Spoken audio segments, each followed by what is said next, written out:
Good morning, good afternoon, everybody, wherever you're at in the world. I am Trine Schmidt. I'm a licensed therapist and relationship coach.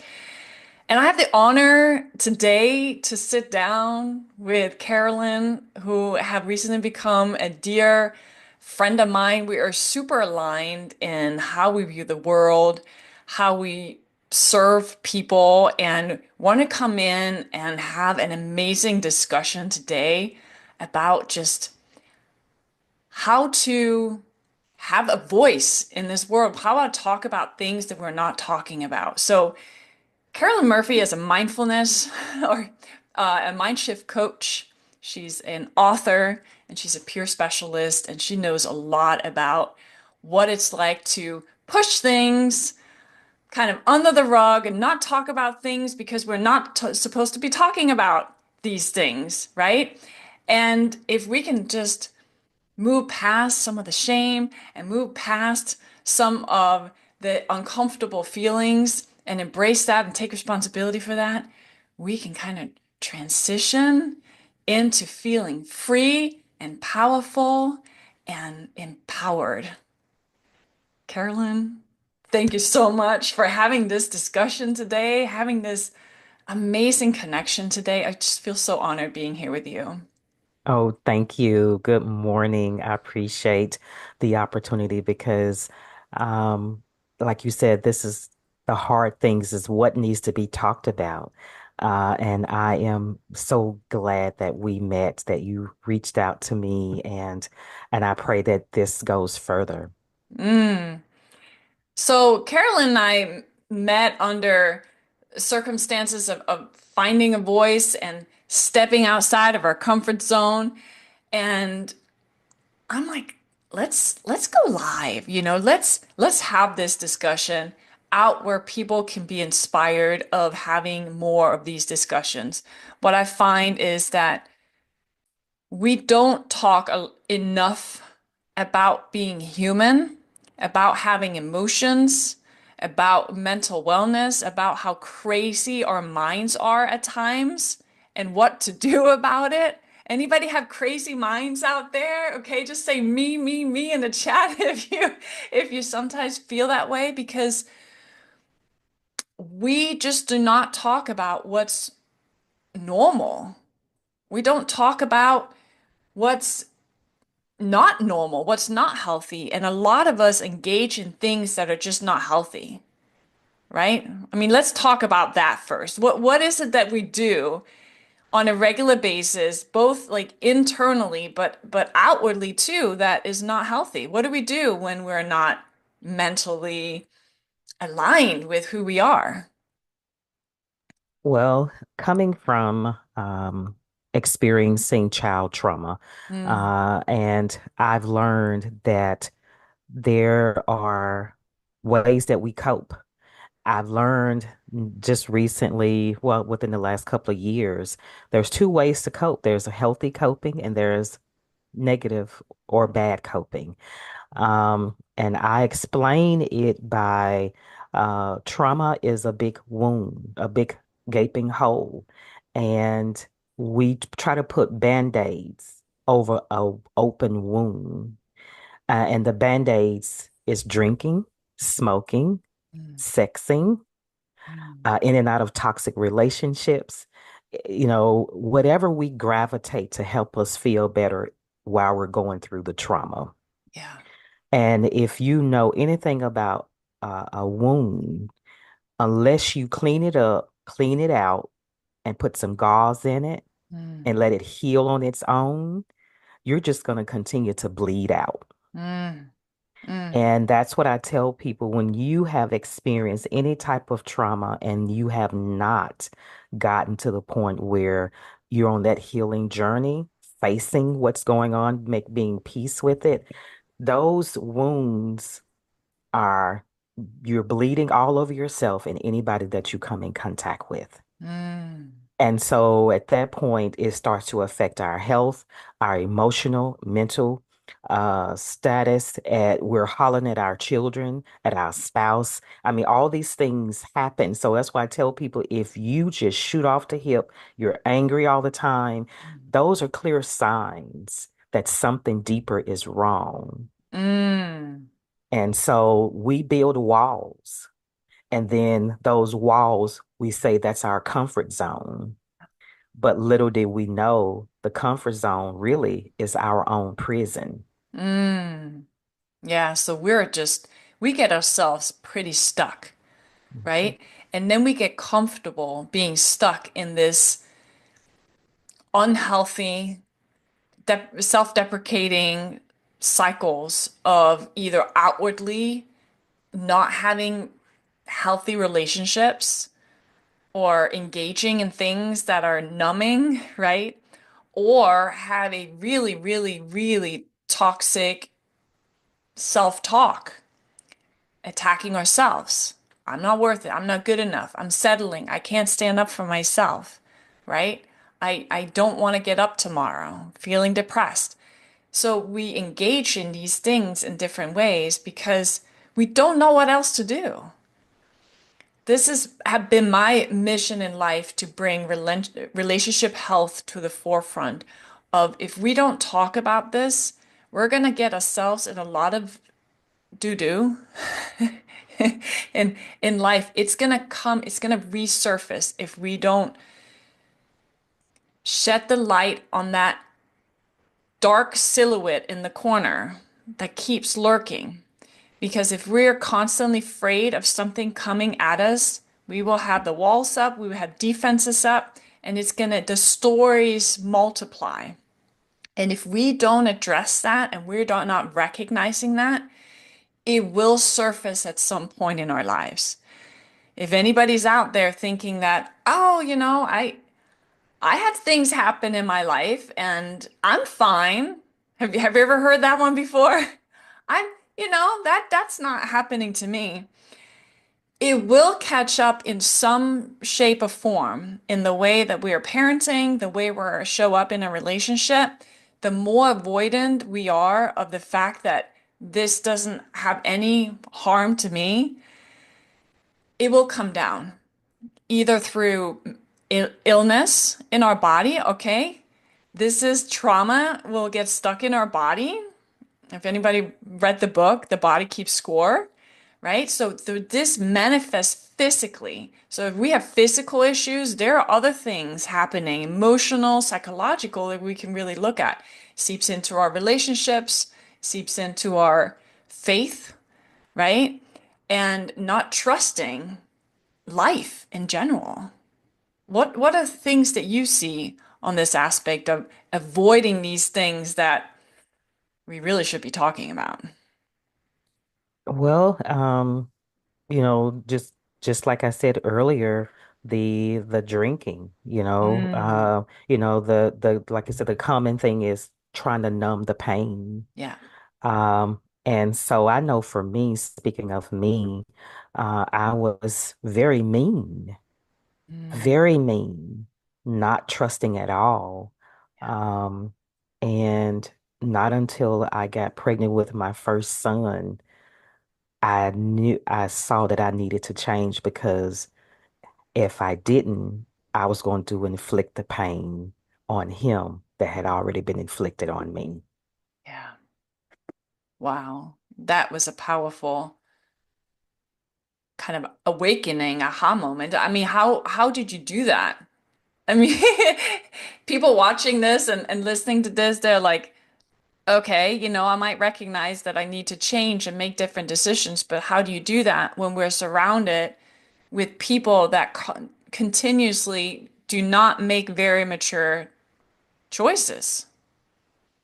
For me, to be honest about it, by me being a believer, I have a connection with the Lord, and my biggest thing is I never want to inflict pain on others the way that it had been inflicted on me. So, in other words, when I meet someone, I want to leave them in a better space Mm, than what I found them. mm, That has always been ingrained in me. So I've always been very conscious of how I meet people. Um, my my meanness was towards men. Mm, That's where the meanness came out of. And so I really had to work on that part. But I knew that I did not want to treat my babies the way that I was treating because I grew up feeling unloved, unwanted, and unheard. yeah. And I know how it felt. And Mm, I didn't want to keep that generational curse going. mm. So you really walked the walk and turned over all those stones and recognizing I don't want to be that person anymore because we're shaped by our caretakers, people we grew up around, the messages that were instilled in us, the stories, the conclusions that we sometimes make, very faulty conclusions about how people didn't see us or didn't love us or didn't hear us and we don't deserve and we can't do this because we were told not to or we think we were told not to. And all of that shapes who we think we are, which is kind of an illusion, right? Because none of that is who we are. Our stories are not who we are. Our emotions are not who we are. Our thoughts are not even who we are, right? I thoroughly believe that we're complete and whole as who we are here today, here with you, Carolyn, where we can just look soul to soul, knowing that you're exactly who you're supposed to be and who you are, with all the human flaws that we all have navigating this life on Earth, which is perfectly fine because that's how we grow and expand. We have to sometimes fail quicker to grow quicker, right? It's only through contrast that we'll expand. What helped me? Well, I am a lover of knowledge. Mm. And so while I was pregnant, I began to read parenting magazines Mm. and I began to implement the things that I read. I think I remember reading something about music, classical music. I've always loved classical music. And I distinctively remember turning on some classical music as loud as it could go in some headphones. And I stretched the headphones around my belly so that my son I can love hear that. it. And he's 32 today. And both my sons, one is 32 and 26, love classical music. So I played classical music, and because I wanted them to be well-rounded young men. Mm. So, but whatever brought calmness and peace to the house, Mm. I tried it. Yeah, Mhm. I love that. So for people listening and that can kind of recognize I need more calmness and stillness in my life, right? I don't want to be that person that or the person that I was around when I was growing up. And sometimes that can be really hard to navigate, especially as a parent. You know, I'm a parent of three girls. I was divorced about 8 years ago. I know how it's like to go through something that you never thought you were going to go through, right? We don't have kids to intend on being a single parent or even be divorced. That certainly was never my goal. And when I had to face that kind of staring in my eyes and be like, Trina, this is going to be the highest choice and the best choice for me in order for me to expand into the human being and the best partner that I can be in life. That's on my journey. I don't think that there's a right or wrong when it comes to divorce, or there's a right or wrong when it comes to really in parenting in general. There's so many ways of us to come from. However, we have to come from this aligned space of self-respect and respect from others without stepping over into their life and taking responsibility for their emotional journey. This is where this struggle come from sometimes because we feel so powerless at times what other people are kind of doing to us.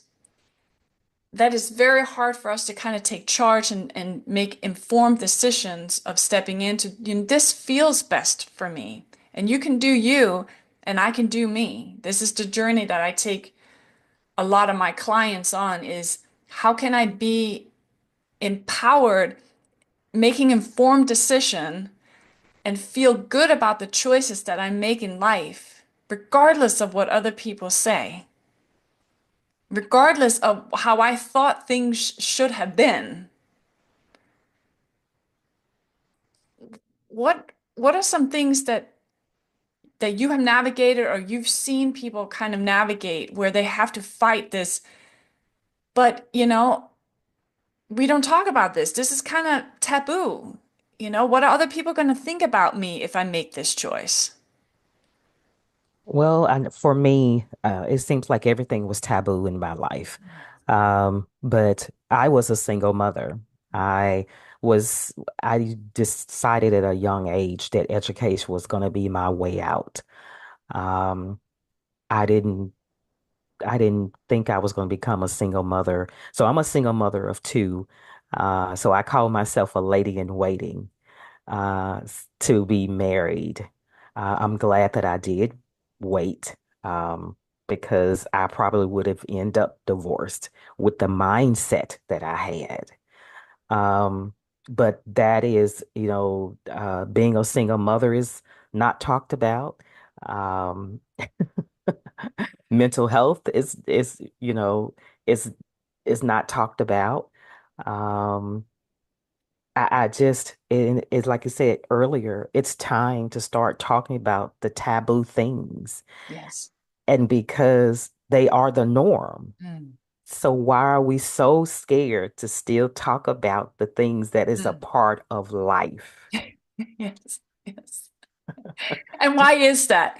Well, you know what? I don't know if you've read Mel Robbins' Let Them Theory.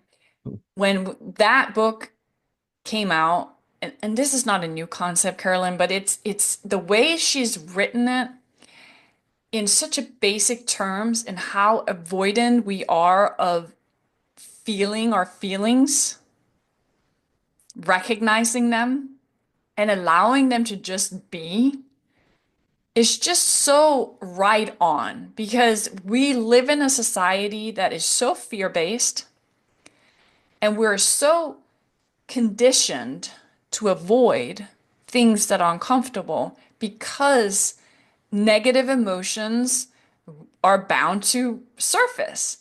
But guess what? We're human beings and we have emotions. It's part of our human existence, right? The goal is not to get rid of emotions.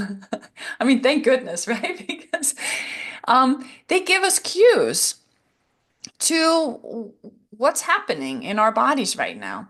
They manifest in our body as different bodily sensations, but they're 6-second bursts of energies, chemical explosions in the brain that disappear, quicker than 90 seconds if they're processed, if they're just left alone. The problem is we don't leave them alone, right? So when we start making up stories about it, oh my gosh, I can't believe she said that. I can't believe they looked at me that way, right? And the only thing that's really happening is I'm feeling embarrassed, or I'm feeling insecure, or I'm feeling X, Y, and Z.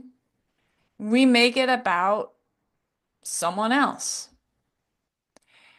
And now we have conflict. Now we have kind of the raised eyebrow, the look, the the closed off body language, I can't believe, right? And it snowballs. And I really wanted to bring that up. I mean, Carol and I haven't really prepared for anything today. This is not like a prepared thing. This is just us like catching up and talking about this stuff to kind of normalize the human experience of mental wellness is us regulating our emotions in the most natural, healthy state. Just leaving them as they are, not making them into something else. She's like nodding away, just like, yeah, I, let's do this. when you were talking, the word expectation, and Yes. I learned this not too long ago. There's a good side of expectation, but the problem is when we put more into expectation. Maybe I just should say goal, but expectation, I found out that ruins a lot of relationships. Yeah. And it even hurts us Mm. because I didn't realize this until the Lord showed me that I need to grieve unmet expectations. Oh, oh, that's so good. Oh, I need to anybody explore put like that. grieve in Yeah. the put grieve in the chat if you're listening to this. This is so good. hmm Grieve unmet expectations, unrealistic expectation, anything hmm that did not come to hmm fruition that we were convinced we deserved or hmm we thought we hmm were supposed to have. hmm Keep going. hmm Oh, it's so good. and when it first came to me, I was talking to another life coach, and but it came to me in regards to unmet expectations with our children, Yes. our spouses. Mm, Because when it comes to our children, the problem is we try to live through our children. mm, So I think they call them helicopter parents. They're mm-hmm. all over their children Oh, yes. and insisting that they go to school to become doctors and lawyers Mm, and mm. it's like what about that child? What do you think they want? And then when they try to tell you what they want to do, Yes. listen. Yeah. And that's why I'm in this space about in increasing awareness when it comes to childhood trauma, because Mm. just you constantly ignoring your child, not even allow them to express their emotions, less knowing their words, that's trauma. Yes.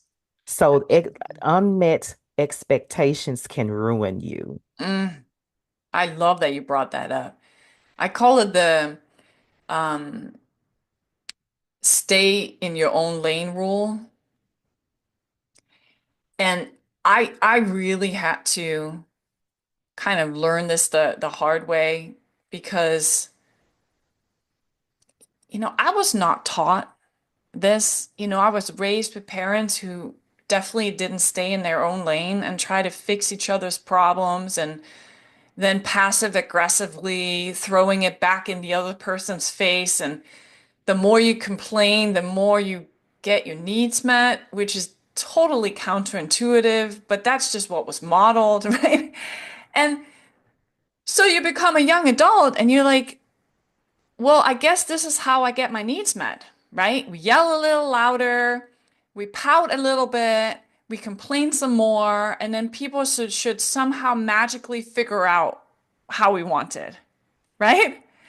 And now we're doing the same thing to our children.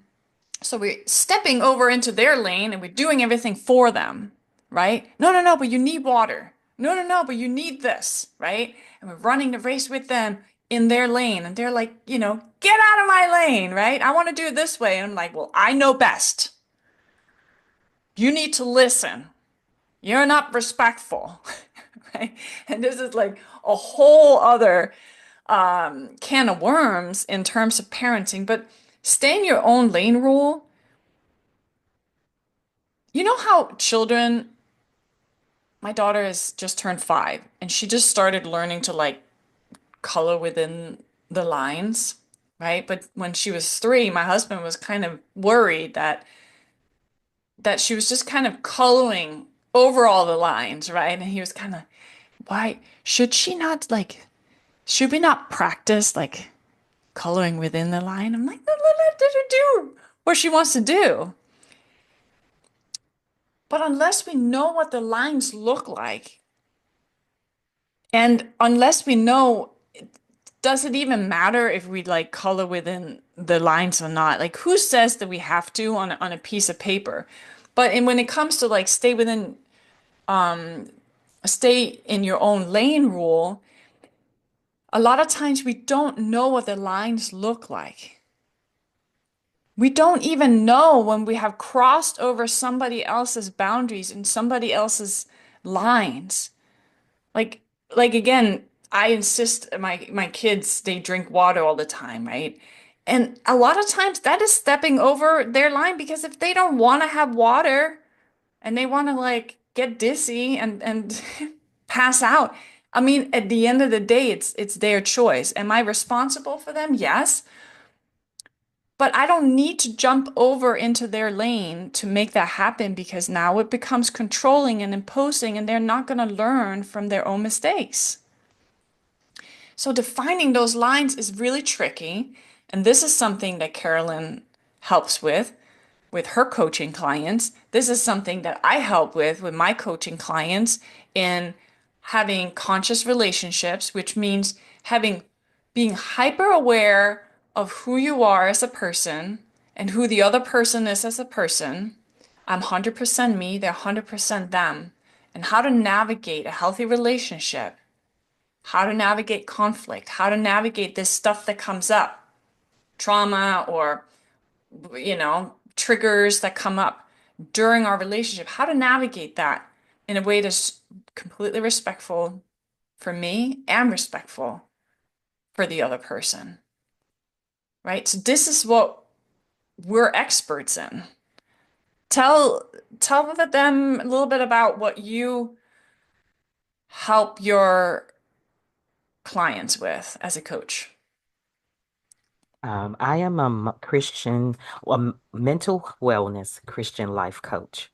And my desire is to get the person to embrace their mental wellness so they can move mental health so they can move to mental wellness.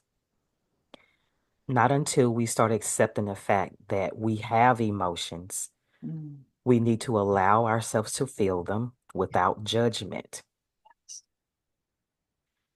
Once we get to that point, that to accept the fact that we're human, because that's what we do.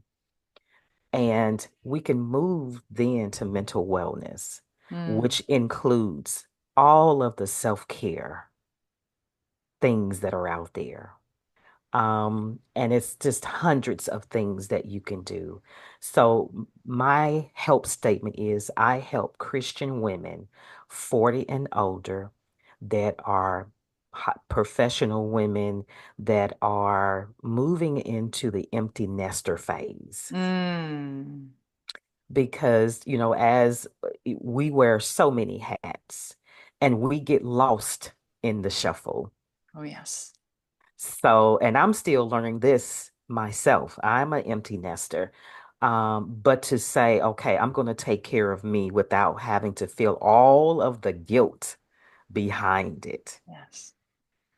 So I help Christian professional women that are on their recovery journey, their healing journey, Yeah. because if you're not on your healing journey, which is making peace with the past, Mm. you can't move forward. Mm.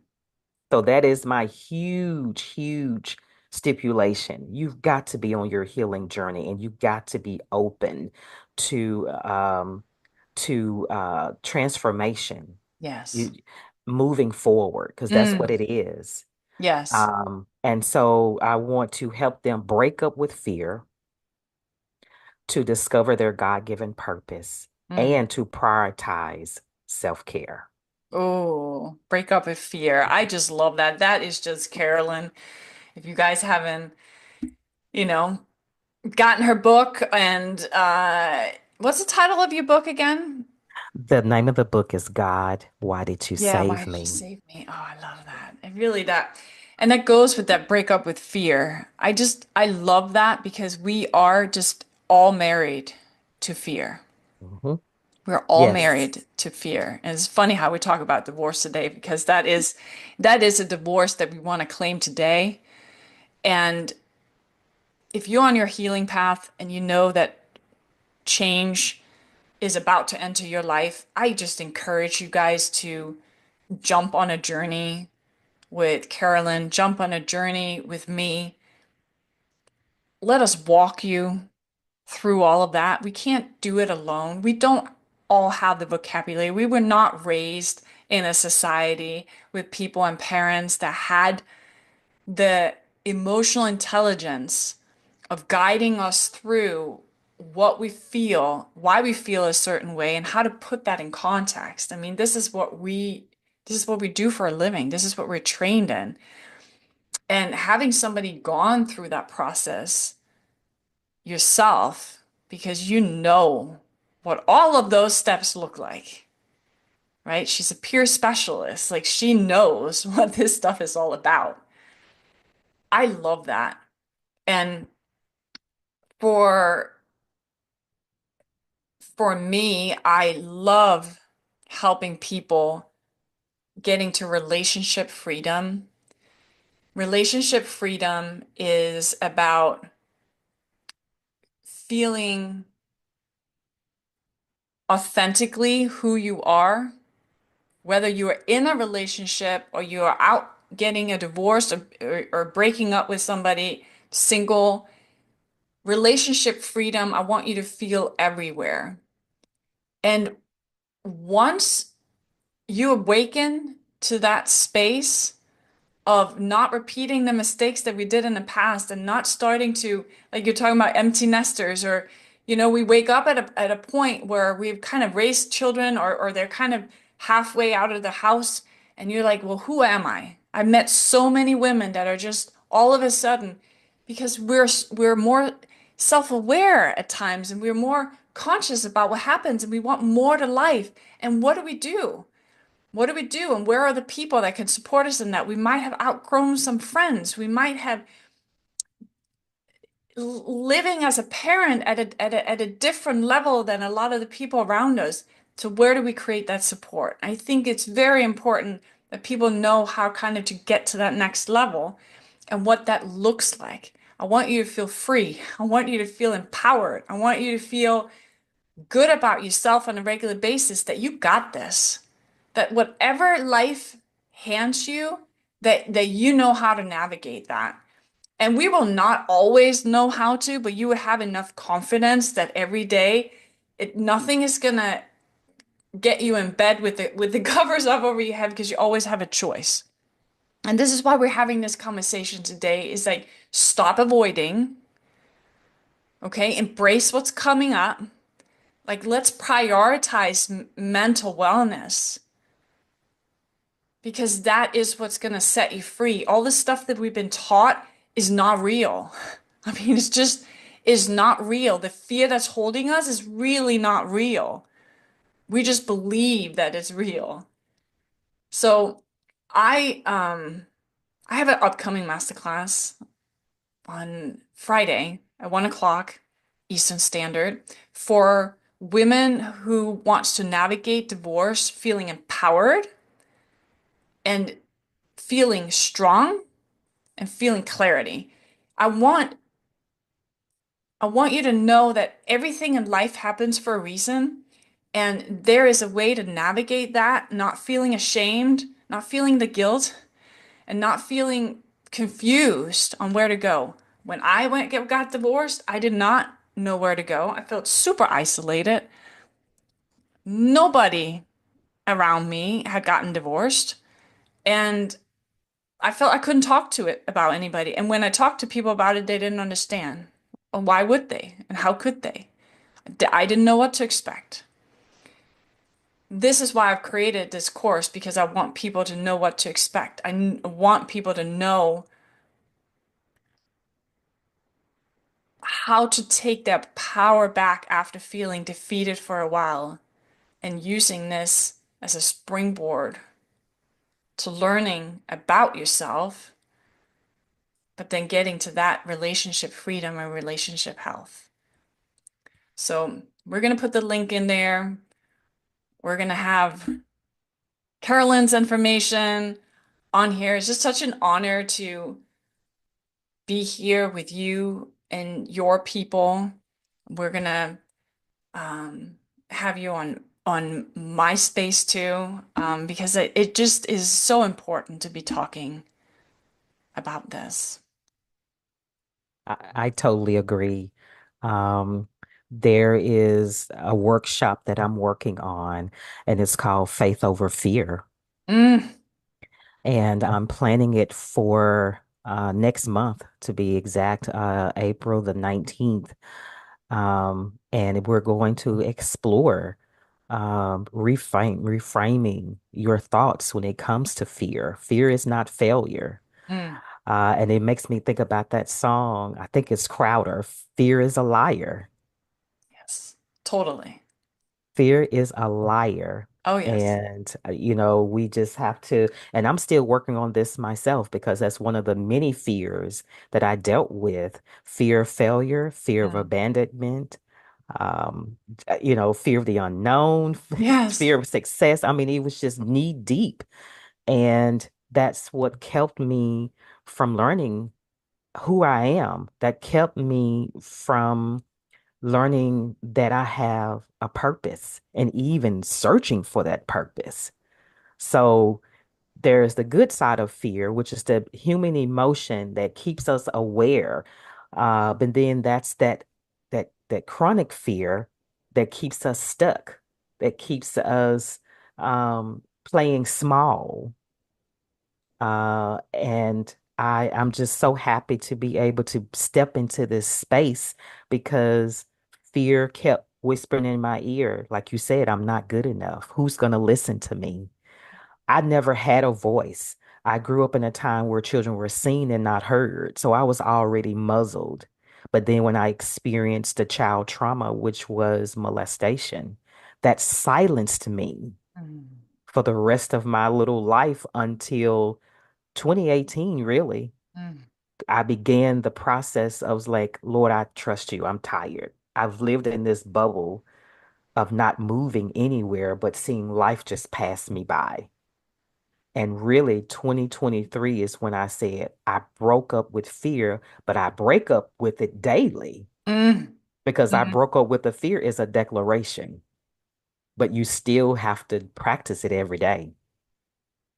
It's a choice. It's a choice. And you took your power back.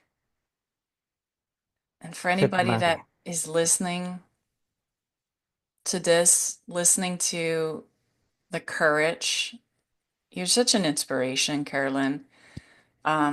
Speaking this out loud is just what we need to be doing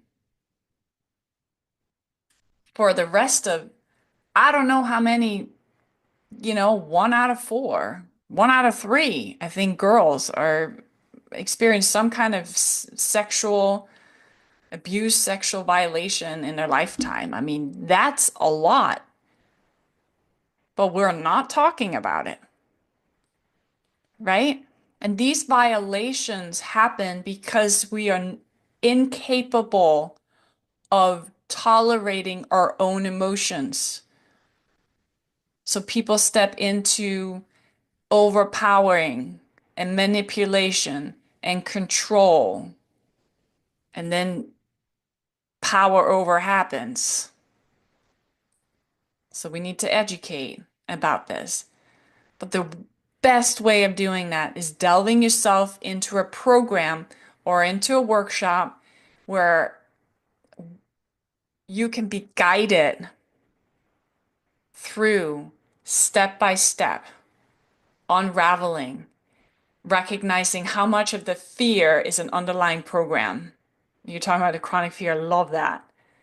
We're not aware of it until we're aware of it. We're really not aware of how incredibly overpowering it is. So we're so excited to have had this conversation today. Anybody who resonate with it, we would love to know where are you stuck on your journey? Like, what is the hardest part about you having a voice or overcoming, going through divorce or divorcing yourself from fear with kind of the pressure of the society around? Where are you stuck? How can we help? So we'd love to get your feedback back on that. Put that in the comments. And then reach out. If you have any questions, just reach out to us directly. See how we can help navigate. We have incredible resources, incredible network. You're not on this journey alone. We're right here. We're going to have more conversations like this. We'll be back on here. So if you find it inspirational, let us know. All right. Well, I think that this has just been good hump day today. It's Wednesday today. No, it's Tuesday today. Oh my gosh, I skipping a day. Okay, process the embarrassment, Trina. Okay, self-regulating, 6 seconds. Okay, see, it's really not that bad as It's soon as you not. recognize it. Yes, it's not. And to be honest, I woke up thinking yesterday was Tuesday. Well, see, we're already a day Yeah, ahead. Maybe we need to launch this on a Wednesday too. good deal. There we go. All right, my dear. Until next time. Everybody have a wonderful day. Thank you for listening in, and we'll make sure that you have all the information to reach us out. So thanks, Carolyn. I really appreciate you. Soul to soul.